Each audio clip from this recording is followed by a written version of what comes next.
Okay, actually, basically, there is something here. The split up of the thesis is actually generally okay.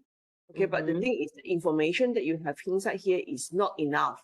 Okay, definitely not enough. It's not touch and go, touch and go, touch and go like this. Okay, it has to be like a lot more detailed. Um, Okay. 2.1 general always starts off with what this basically it's about what this chapter is all about, not as in whatever that you are writing here. Oh, Hmm. So this one here, maybe you can sort of like shift it to like time in construction, or maybe you have to uh you know, I don't know, it's like this is about talking about time and also yeah, so I think maybe you can shift it somewhere to time, the time element in construction project, Mm. Yeah, so I think the definition of time is not properly done as well. So you are just sort of like talking about general. the general, very general. So I think you have to be talking about what is time, and then how is time defined, what is time, and what is the difference between time and construction period uh, for construction projects. So time is actually construction period. So you need to find some definition for time. Okay. And then by different authors, like 2 or 3 authors, everything that you write should have 2 or 3 authors. And then after that, uh, uh, why is time important in construction? And this one I think is pretty much what you can do for here, somewhere here, So you see how to slot it in somewhere here. So what does it mean by project completion? What does it mean by project start date? These are very important definition. Which you are not that really. All the elements of time you're not properly describing yet. You see. Okay. Something like this, but then you have to rearrange, And I think you need to do some very lot stricter, like different directions of time, because the next thing you have is already delays, you see. So here you need to expand, definitely. Okay.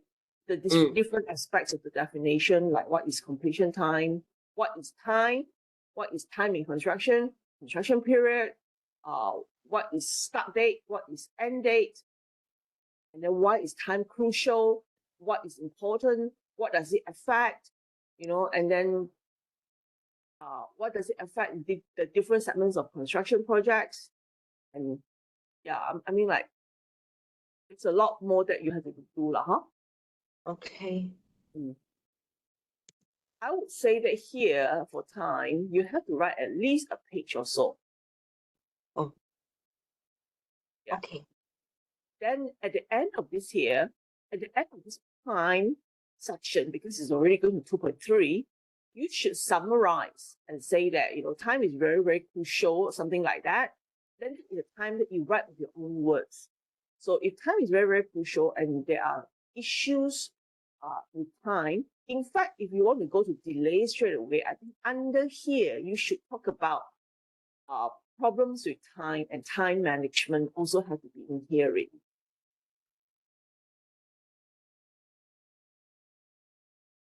Yeah, Okay. You understand? Yes, understand. Then you summarize. So this, I mean, if you include time management, what do you do in time management and all that? So then you can say that time has to be managed.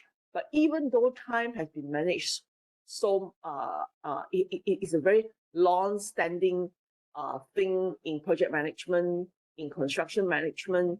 Like it's a very old friend, kind of thing. But yet, the construction industry are faced with delay. The delay has still been rampant, there are still projects that faces delays, you see. Then the following sections will discuss what is delays, you see.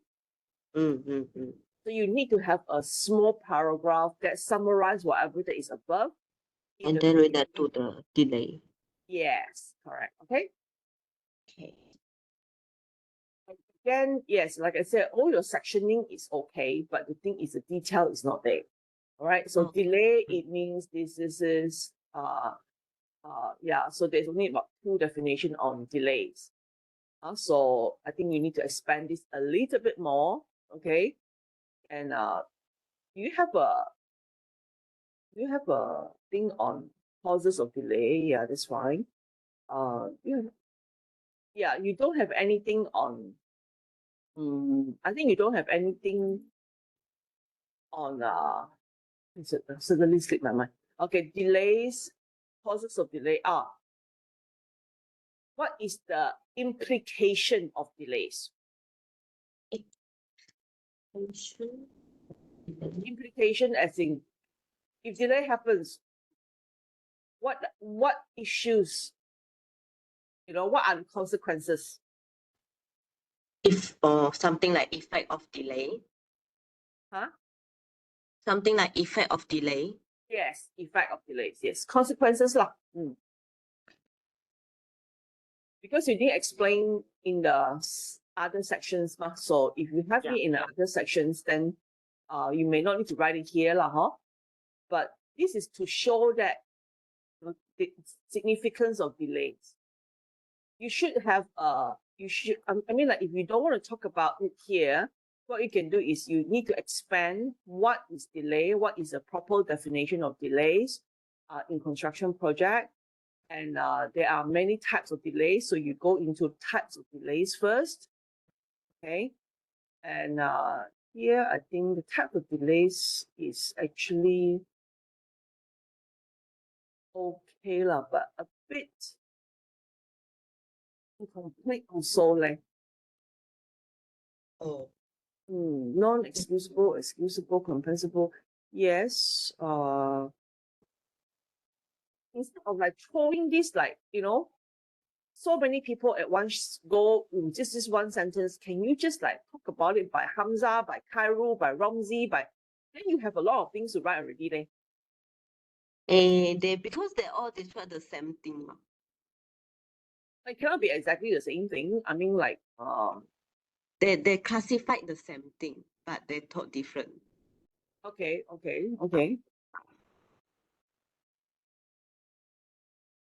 Find it a little bit lah, huh? Okay. So, and this one, where did you get this? The source of delay? I mean, this one? Yeah, it's from the Hamza, the 4 of them.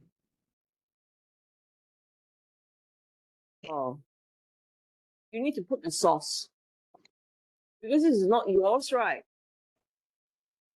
No. So here you need to have source, okay? Okay.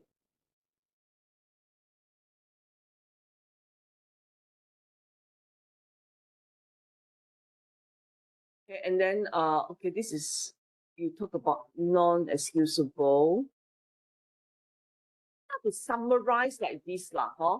Literature review is not about summarizing, it's about like, mostly it's about like, okay, Hamza says this excusable delay is like this, this is supported by Romzi and Ying or Shu Ying or whatever. Just check this out. This is a bit weird. Okay. This has to be the surname. Yeah, I mean, like, then it could be like for the same issue, but then she's coming from a different perspective as well. So like this lah, seriously, yeah. Okay.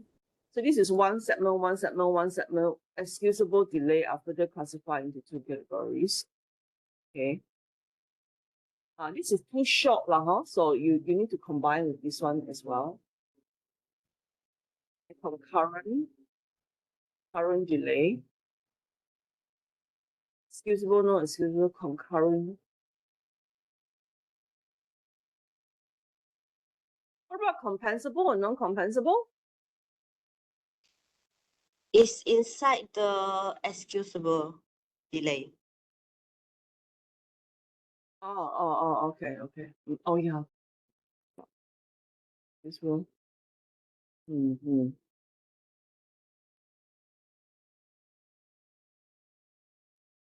Mm. You see how lah, huh? But I think this Ah, one have to be a bit more.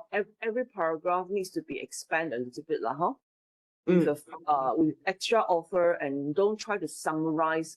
It's not summarizing because the thing is with literature review, the more authors you have, the more writing you have, it means that the more books you read and the more literature you read, the marks will be higher. So if you are trying to hide what you have done, then you're not doing a favor to yourself, you see. okay.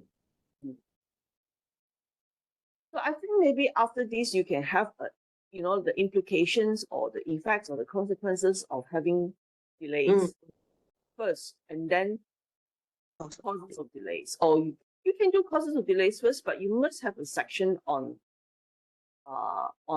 implication of delays. Okay, maybe here better lah, huh? 2.2.4. Yeah, after the course. Yes, because the seriousness of it requires delay management, basically. Then you can move into delay management. But also I find that your literature on please don't use this guy already. This is 2007 now. I mean, I've seen a lot of people quoting him, but he's really outdated. There's so many new things in the industry. Anything 2007, I don't think you should be using it anymore. So take note. Again, summary. Don't you think that you should talk a little bit more about these first, like client delay and all that? You are not. Or I have to explain the category of the factor first, and then I put in their result. Table is always good, but it only comes after you've already described a lot of things and you want to summarize it. That's fine. But straight away you summarize already, it's not a good thing. Okay. Okay.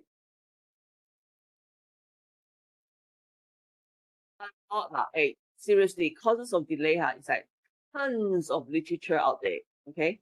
Okay. I think you can first describe all the category first, huh? Normally it's in different categories, and then after different categories, maybe you don't need to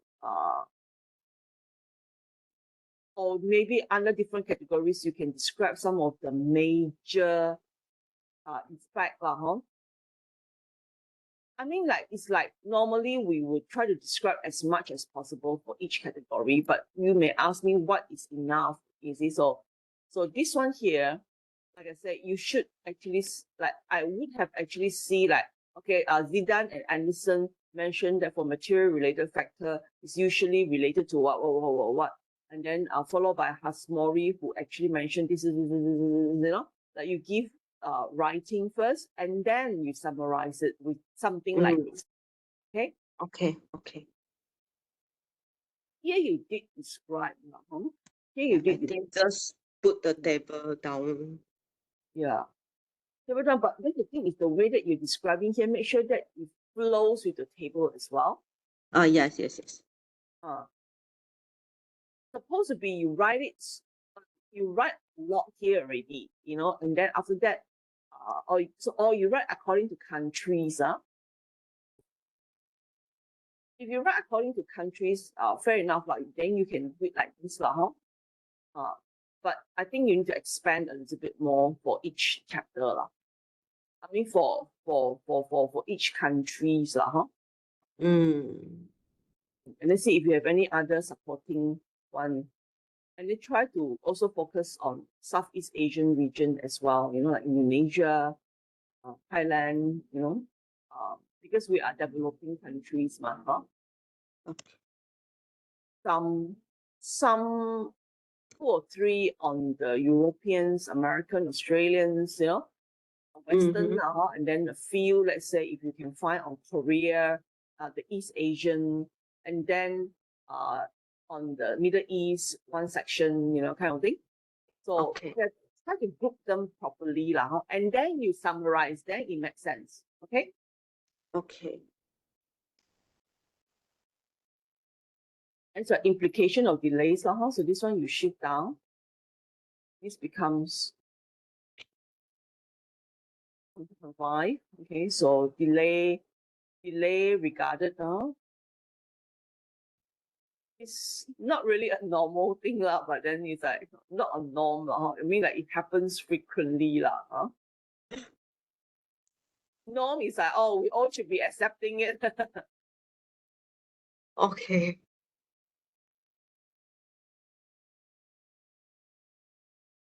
You should talk about delays even though delays are happening, even though there's a lot of knowledge and studies and all that out there, for what you have done. Mm. And then people understand the implication, the causes of delays and all that. But delays are still happening at a very frequent, very, very, very frequent rate or alarming rates, you see. And then you move into talking about delays. So maybe, like this section you're writing so that it will help you to do your problem statement later. Mm. Because if you write like this, every section you have a summary, then you will get the message. You yourself will be understanding your work. You see, like, oh, this section I write, it's happening at such an alarming rate. Why is it so alarming? So maybe there is delay management available. You see, delay management is a topic that is available. So then you describe delay management. Okay. So when you're describing delay management, doing delay management literature review, you will start to realize that there is a lot of techniques available. Okay. There is no knowledge available for delay management. But why does delay still persistent in the construction industry? So do you think so that is forming, that is a forming of your literature, of your problem statement already.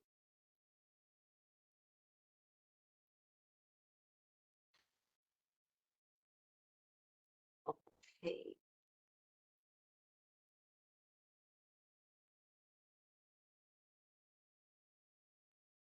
So I think the way that you write delay management here, it's not very appropriate, very appropriate. It's very jumbled. So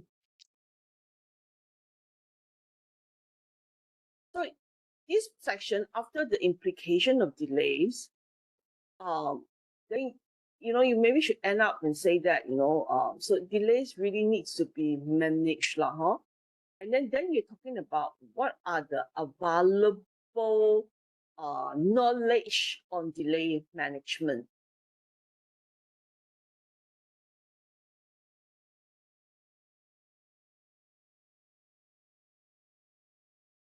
The thing that you're writing here is very general. It's just like, oh yeah, delay management is like, got technique lah, and then somebody say that, you should outline the delays lah, there is not, when I read through it, I don't know what is delay management, you see.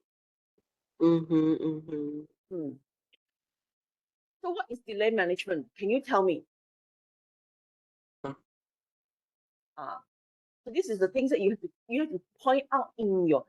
It's not about flower, what you're doing is very flowery, but you're not giving me the actual data, the knowledge, the body of knowledge out there on delay management. So delay, how is delay managed? Okay, so delay is managed through planning. So of course there are 2 stages. One stage is in the beginning, don't let it happen, correct or not? Yes. So don't let it happen. What people do? You must have proper planning. So then you put in all this knowledge, all this body of knowledge about planning. So there are tools and techniques that talks about reasonable delay. Reasonable timeline, creating timeline, proper time determination. So that in the first place, if this time is wrongly determined, of course you're going to run into delay later. Correct or not? So this is the first stage of delay management. Yes, it's about inappropriate planning, but then you're not talking about it more, you see. So you're supposed to be identifying project duration, you're supposed to be doing timeline, you know, right about those things, you see. Okay. The actual things that people do to manage delay. Then of course it's about time control. So on site, you have to control time. So how do you control time? What are the tools available for time control? So you find out, Okay. and then when delay is unavoidable, when it is unavoidable based on the different delays that you have written just now, then how does people manage this delay? So you answer these three questions, in this part here. Okay.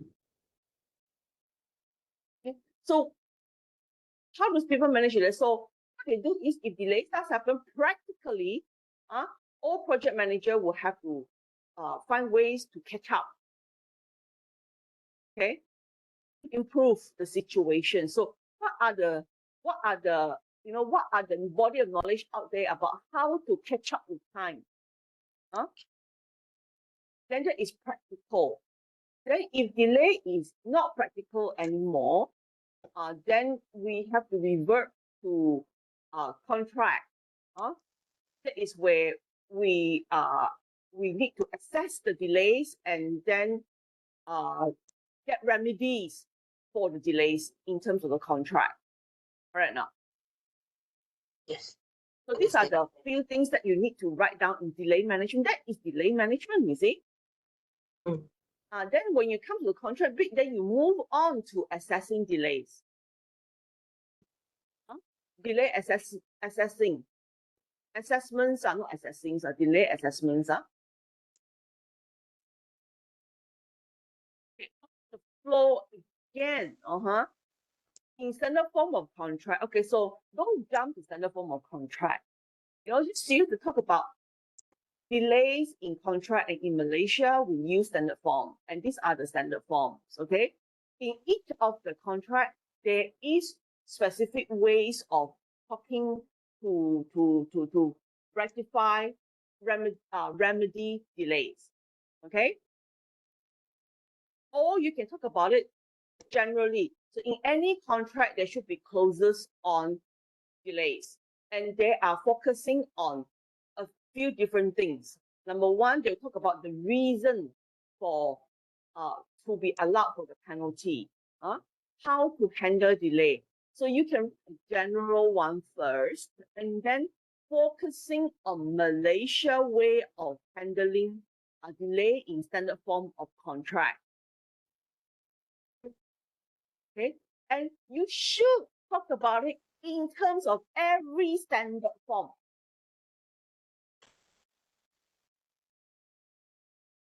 Okay, so what does PWD says? What does CIDB form says? What does PAM form says? Not like in this sort of one sentence, Okay. Okay, so once you got there, so then what is the conclusion for this section? This section is basically telling us that, look, this country has way to rectify the event of delays through contract. Okay, so what is the question here? The question here is, if there is ways that is available in the contract to assess delay, what is the reason why delay, why, like delay still happens, and that causes things like disputes with EOT and LAD and that sort of things. So maybe it's the problem with the assessments of EOT, you see?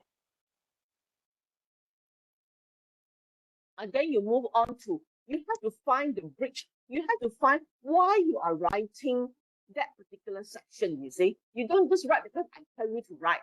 You have to write because it's, oh, okay, the information is here, here, here, here. I read this information and I find that, hey, you know what? Why is this happening? You know, that you have to ask yourself a lot of why, you see? Then when you write your problem statement, all your answer is there already. The way that you write the problem statement, it will be like, oh, okay, Malaysia available, this sort of contract form to, you know, like contract clauses are available, but the question remains, is it good enough? It's a research question already, is it?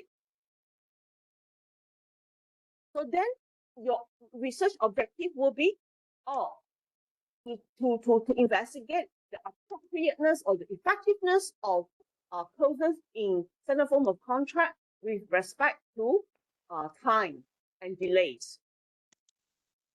So your first objective, your first research question, if you don't want to write a problem statement, I mean, like, normally what we do is you don't really have to have a problem statement with research questions huh? But some people, like some articles, they may have both. So it's up to you, whichever you feel is more comfortable.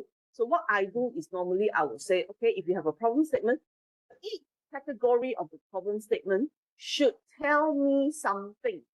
You know, within each paragraph that you write, it should tell me something is missing. You must take note of what is that missing thing. Then if you want to summarize it with a few research questions, maybe it helps you to think, then it's fine. Then from the research question, you move on to have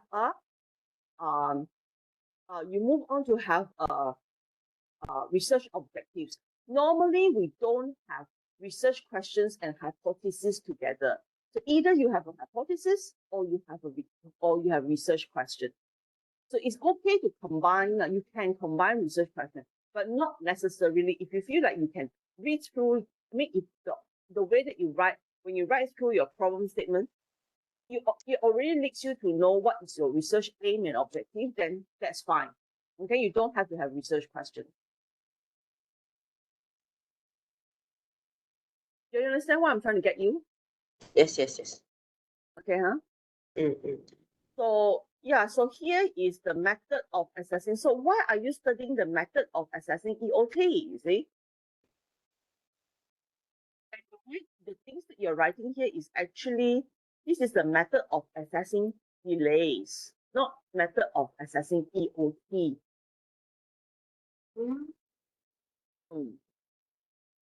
So I'm just trying to see what is the purpose of this section here. Maybe what you can do is, if you're focusing on contract, okay? If you're focusing on contract, that means this section you have to summarize, like not just summarize, you have to have a flow about mostly every contract form will have few points, you see. Like, for example, if you have gone through properly what authors write about PWD, what authors write about JKR, IEM form, you know, all these different forms that is available, okay? What they talk about in terms of assessing EOT, not to say assessing, you have to consider this, those clauses is not only for assessing EOT, it's actually to handle, it's a remedy for delay. Okay, the remedy for delay is number one in contract is you give EOT. Okay, the other remedy is you penalize with LAD. Yeah, you have to be very clear. Okay, so with contract, if can be helped, we give EOT. If cannot be helped, it's already happening and it's not excusable, or you are going to be penalized. So there is two things in a contract here. One is the soft method, one is the hard method. Okay. So if our focus here is to look at all these clauses and see what is missing in all these clauses, then your methods of what is the title again? Methods of assessing delays or study of, yeah, I mean, like, let me have a look at your title that you sent me the other day. The thing is, literature review is to help us to find the focus. One by one, we are focusing on the research already. Okay, if we are really going to talk about methods of assessing delay, EOT, we'll talk about methods of assessing EOT. Then this is going to be not focusing on contract anymore, huh? Okay. So if we're going down this direction of assessing EOT, then you know what is missing here? The missing here is you haven't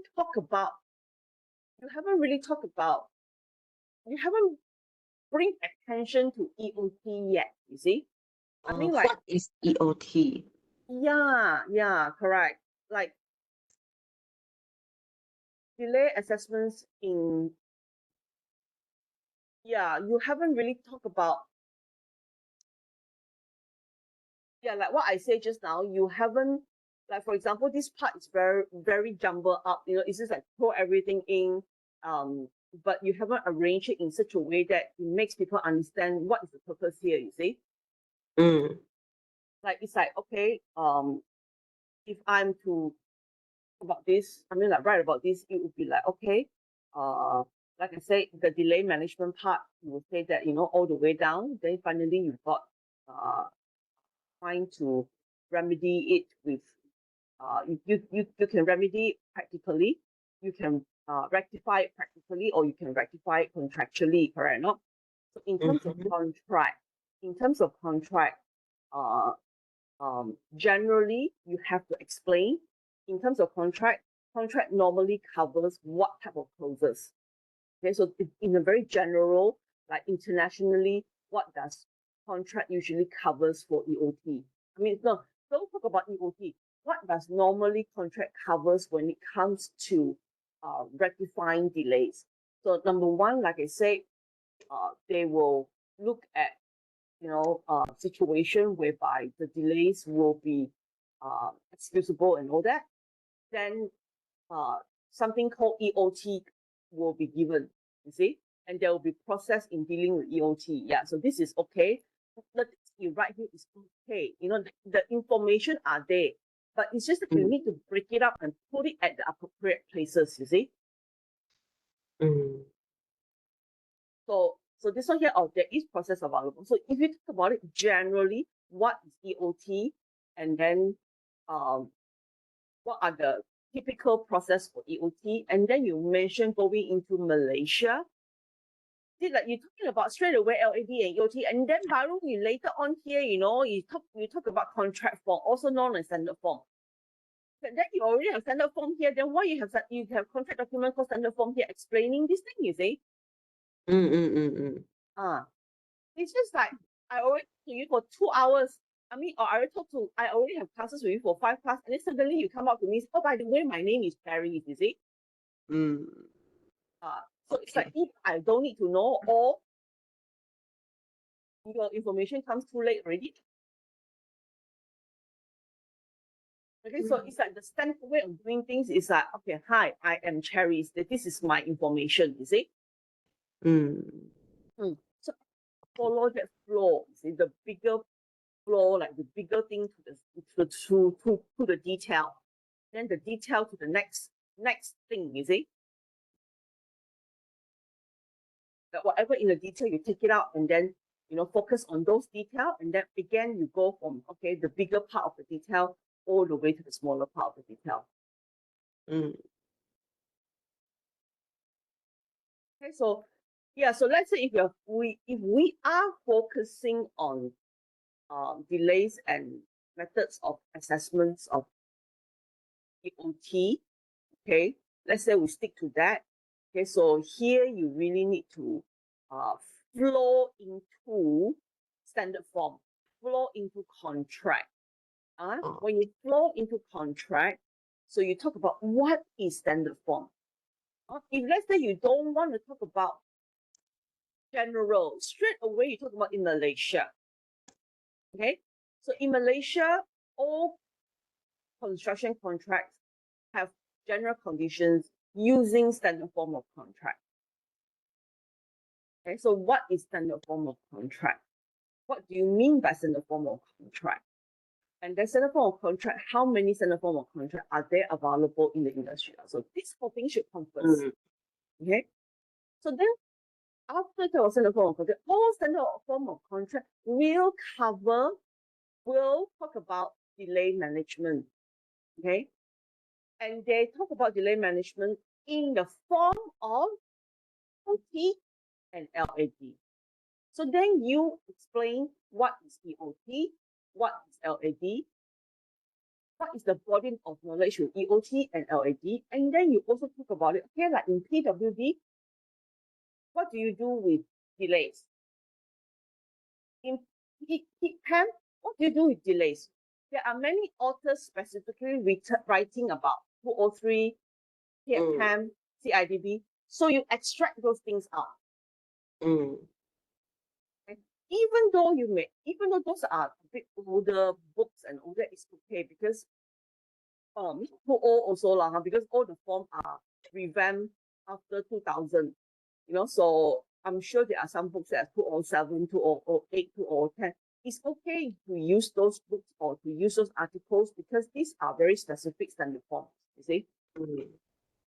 Okay, so put it here and talk about it, and then talk about the different standard forms and all that, and how they handle their EOT, and all that. So then after that, you may find that whatever that is missing, you must be able to get something is missing here. What is missing? So after you read like, well, what happened in PAM form, what happened in construction, like, well, if the author says something, it's even better. But overall, you must be able to see some patterns. I mean, normally for me, I would think that all the form itself never really specify methods of assessment. Then if you can see that in the,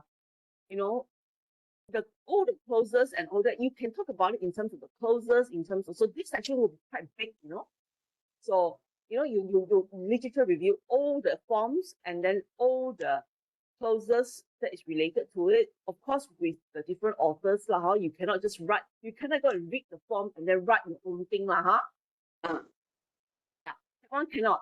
But if no, then no. No information is okay. We try to put in as much as we can. And then if you want to have a summary table of some sort also, like, okay, EOT is coming. Delay is like this. First, there's methods, the reasons for delay, yes, it's covered in PAM, this. Then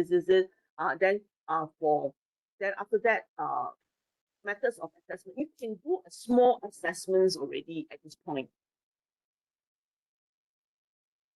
So it's going to help you to see that, okay, from this summary, I can see that methods of assessing EOT is not covered or is generally not specified. So then you say the following section will look at the industry standard of assessing EOT. And then you can write about this thing. Then this thing will make sense. Okay. But then when you write about this, you see you finish already. So what is the purpose here? So these things are valuable. Why is the industry not adopting them?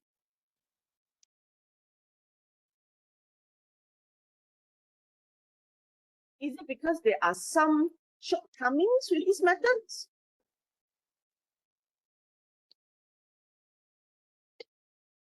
Right? So, or in terms of contract, we can actually adopt any one of these methods. So we have to answer this. You cannot leave it hanging, you see? Mm. Mm. So then what you can do is with it's either you have I mean, like, you can end this section, okay, with just saying, like the questions that I've given you just now, lah, basically saying, okay, there's available methods available, it is we are wondering why is it not used with this method. So maybe I mean, like, why these methods are not being used, or these methods are not being adopted or used very rigorously. Then you can go to the next section and say that, okay, with previous research, go and search for previous research that use some of these methods. Mm. See how they carry out those sort of research. I think the literature's review section will be done already.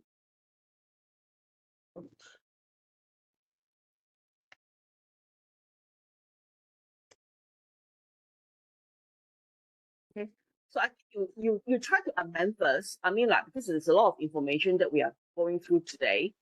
Mm. Like I said, mainly is because what you're doing is like I said, the sectioning is okay, the flow is okay, the literature review that you have with you now at the moment to start off with are actually adequate as well. But it's the way that you're presenting this is not flowing, you see. Mm. Yeah. Now also, Oh. if let's say a literature review end up with 30 or 40 pages, you Ah, can see you only got 9 pages. That means you've only done 1/4 of the work. If I help you to calculate like this, this is only 25%. okay. So Oh. that gives you a guideline on how much work you still have to do. Mm. But it's right. So if you work on it, I think it's still possible to do a very good work lah. Mm. Okay. Understand. If let's say you target 30 page lah, 30 page, I think you'll be fair enough to be on that kind of level, because there's a lot of information that you're missing here.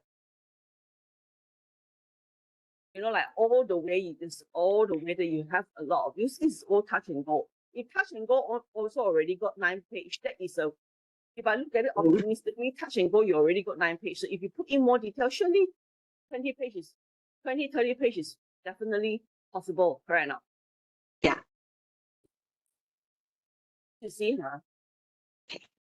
review is very important. First, number one is it will set up your it actually will set up your problem statement.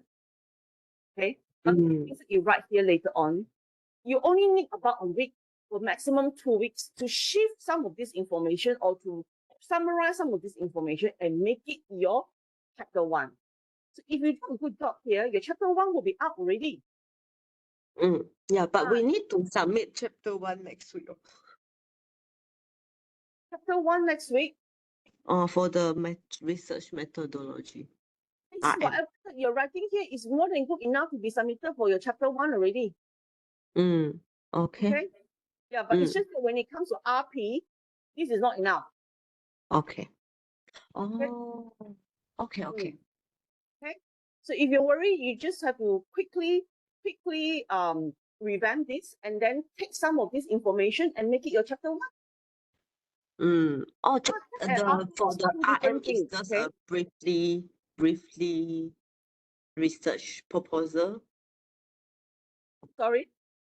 For the RM, just a briefly, not a detailing. Then for RP, I have to do a more detailed one. Right. RP is a subject by itself. It's a thesis. That one is a proposal. A proposal is 2 page, 3 page, 5 page. Oh. Okay. You cannot take this and compare it with you are doing RM. It's just the way that they're trying to tell you how to do a research, basically. RP1 is basically you have to hand in chapter 1 and 2. Yeah. Okay. So So RP1 is a full thesis, you know, and I know. lecturers will not give you marks for RP1. Okay. Okay, so you think you have to separate this thing clearly. Whatever that they're telling you there, you do it for, you know, to understand the flow of a research. In RP, from chapter 1 to 6 later, it has to be the actual thing, actual research that you do for a specific topic.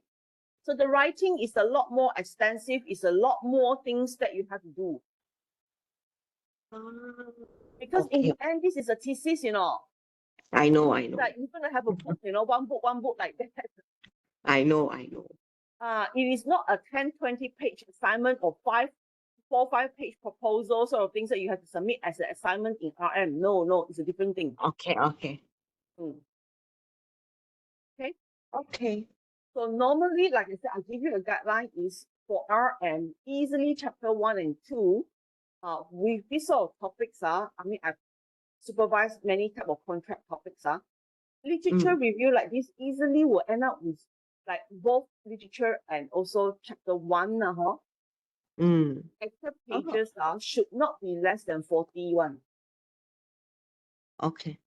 More or less thereabouts not it's a guideline I don't want to say that this must be 40, this one must be like you know, you try to squeeze things in like that. No. Okay. Different students also, they have different interpretation, the writing and all that. So obviously, like I said, commonly with contract topics, even unless you're doing a very experimental kind of topic, then normally the thesis will be a bit shorter, you know. But then the thing is, they spend a lot of time in the lab, and they spend a lot of time in the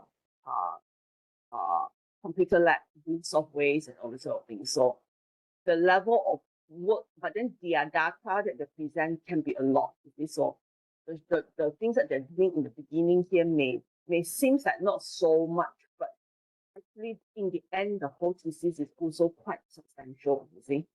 You have to know that for every research project that you embark onto, the final question is, how do you contribute to the body of knowledge? So this body of knowledge that we're looking here is, how can we prevent delay through proper, I wouldn't say prevent delays. I mean, like, we're not talking about prevention of delays here. So it's more about how to avoid, you know, how to actually to assess what is the best, I mean, what, not to say the best way, but what is the approach that should be adopted when we talk about assessing delays, you see? Improvement that we can make in the end, the bigger picture, the improvement that we can make in terms of delay management of the school.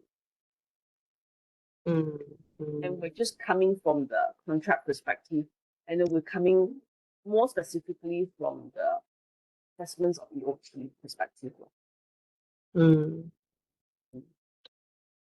All right. Okay, don't be too like, look at this as, oh my gosh, there's a lot of things, you know. I mean, like, you have a start already. Okay, so it's better than nothing here. So it's a matter of going through each and every one of them and see if you can improve, can improve and rewrite some of these things. Not to say rewrite, like rearrange, a lot of rearrangements. That's what I feel. Okay. So you take note of what I said just now. So each section, so you flow through again, and then next in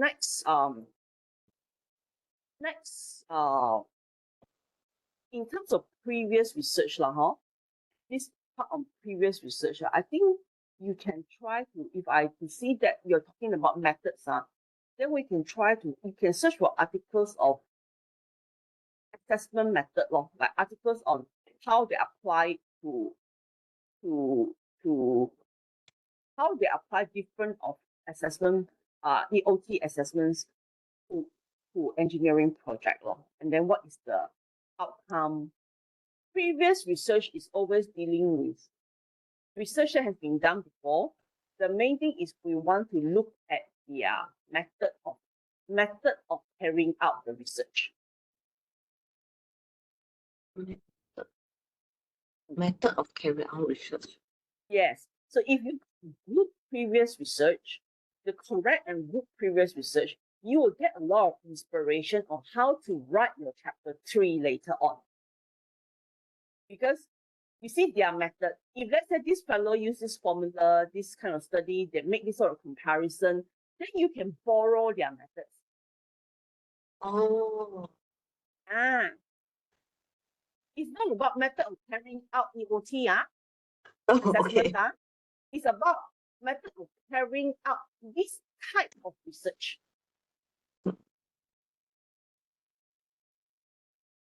So you should search for articles like articles as in articles talking about this sort of methods anymore, but articles on maybe how people use this sort of method. That could be one direction that you can search for. Another direction that you can look at is maybe there are some case studies done before by some other people about how their project actually assess EOT. Then case studies may be the way that you will want to use later on. So then in your chapter 3, you can refer to some of this method or some of the formulas methods the way they approach it and then make it your method. Okay.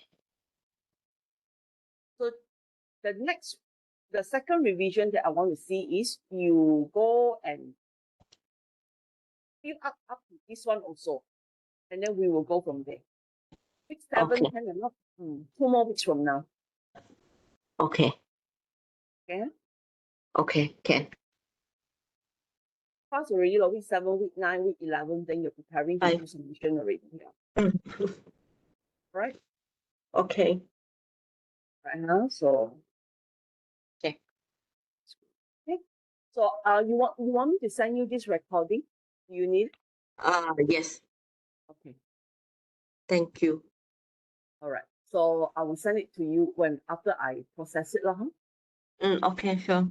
Yeah. Thank you, Doctor. Research is something that will actually, how to say, brush up on your determination. A lot of students if they sort of like and then they really I have already got 2 students because of research project like this they give up the whole studies, so I don't think you are the type but then it's always that it will make a person, it will form your determination character seriously. Okay, so don't I mean like I think you are intelligent enough to go, to understand what I've gone through with you. Okay? So it's a matter of putting the effort now. Yeah. And don't think too far. Look at every section, do it step by step. Okay. Worst thing about research student is like this. They straight away think like, ayo, this sort of article can meh, I got meh, like I don't think I can do this. Later on, how to write the methodology, how to carry out this research, I cannot see it. I really cannot see it. And they think like that, and then they go into a very negative kind of thinking. And then they realize that they are still there, haven't done anything yet. Okay? So I don't want you to think 10 steps ahead. I only want you to go through what I told you today, one by one.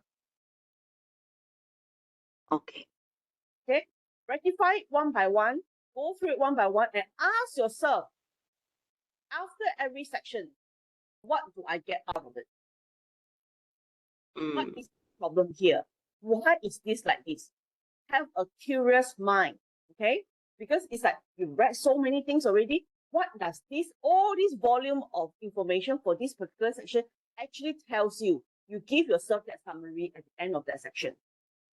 That is the only part that you can write with your own words. You understand? Okay. Understand. And then because like problems have to be solved step by step. Problems cannot be solved overload. Nobody here, your lecturer, your supervisor, your RM lecturers, all cannot tell you what is at the end of this road one. You understand? Yes, understand. So even me, I'm the supervisor, I don't have an answer in the drawer somewhere hidden from you. And then you have to go and find that answer. It's not like that. It's a process that you and I guide you, and then you write, you do the thing that I tell you to do and guide and all that. In the end, you yourself are like, oh, I think it's like this, like this, like this. So you can come and tell me, Dr. Ting, I think it's like this, like this, like this. Then that is going to be a very good research. Okay?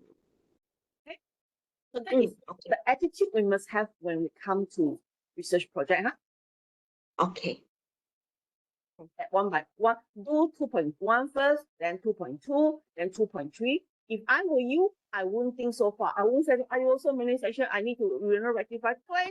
I need to come up with 30 pages. I really want to die already. You think like that, then you'll never finish your P1. Okay.